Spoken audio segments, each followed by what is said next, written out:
Ya, apa itu demokrasi? Kalau ditanya para ahli atau pengamat politik, pasti dijawab dengan panjang lebar, berjam-jam, berhari-hari, bahkan mungkin bertahun-tahun. Berbagai macam teori ia paparkan, dari terbentuk hingga sampai keruntuhannya sebuah negara, dari kapitalisme sampai sosialisme. Habis itu si Ali pakai rekomendasi segala untuk membaca buku-buku politik yang membahas demokrasi, dari Alice de Tocqueville sampai Mariam Budi Raharjo. Wow, memusingkan. Tapi rupanya ada yang tak bikin kita pusing.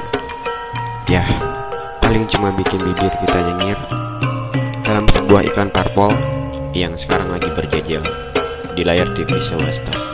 Seorang calon presiden menjelaskan, politik Indonesia kita jalankan dari rakyat, oleh rakyat, dan untuk rakyat.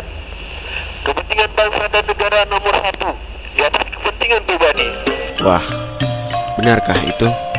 Sangat bagus konsep demokrasi itu, dan asal jangan di masa kampanye saja.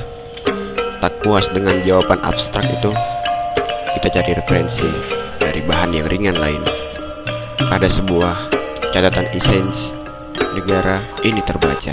Demokrasi adalah hak di mana antara rakyat dan pemimpinnya adalah sama. Dalam catatan singkat itu, demokrasi dianalogikan dengan sebuah keluarga yang ditinggal orang tuanya. Hanya adik dan abang. Sang kakak berkata pada adiknya, "Dik, kita akan terapkan demokrasi dalam keluarga ini." Apa artinya, Pan? Aku yang akan menjadi kepala keluarga dan kau akan menjadi anggotanya. Namun, kita mempunyai hak yang sama. Wah, bagus itu, Bang. Aku setuju. Tapi coba kasih tahu biar aku tambah paham. Begini, kata sang kakak sambil memanjat pohon jambu. Sesampainya di atas pohon itu, si abang meludah yang kemudian mengenai wajah adiknya yang sedang mendongak ke atas.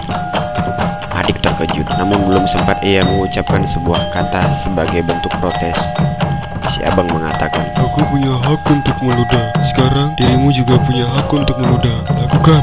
Si adik pun meludah, tapi apalah daya, ludah itu rupanya kena hukum gravitasi, di mana ia meludah ke atas adalah meludahi diri sendiri. Dan inilah praktek demokrasi.